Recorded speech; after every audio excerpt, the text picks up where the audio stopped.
والشمس وضحاها والقمر إذا تلاها والنهار إذا جلاها والليل إذا يغشاها والسماء وما بناها والأرض وما طحاها ونفس وما سواها فألهمها فجورها وتقواها قد أفلح من زكاها وقد خاب من دساها كذبت ثمود بطغواها إذ انبعث أشقاها فقال لهم رسول الله ناقة الله وسقياها فكذبوه فعقروها فدمدم عليهم ربهم بذنبهم فسواها ولا يخاف عقباها بسم الله الرحمن الرحيم والليل إذا يغشى والنهار إذا تجلى وما خلق الذكر والأنثى إن سعيكم لشتى فأما من أعطى واتقى وصدق بالحسنى فسنيسره لليسرى وأما من بخل واستغنى وكذب بالحسنى فسنيسره للعسرى وما يغني عنه ماله إذا تردى إن علينا للهدى وإن لنا للآخرة والأولى فأنذرتكم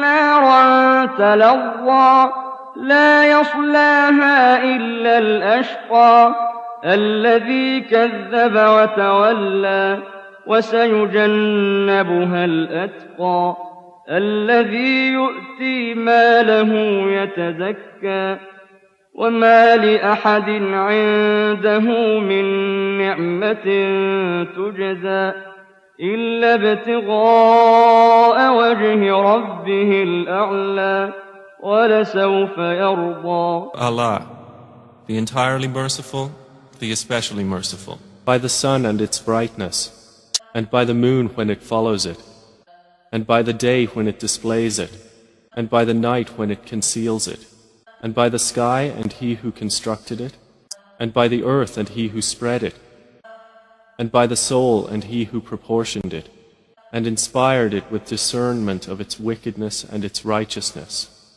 He has succeeded who purifies it, and he has failed who instills it with corruption.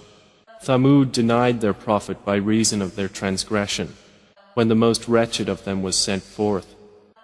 And the Messenger of Allah said to them, "Do not harm the she-camel of Allah, or prevent her from her drink."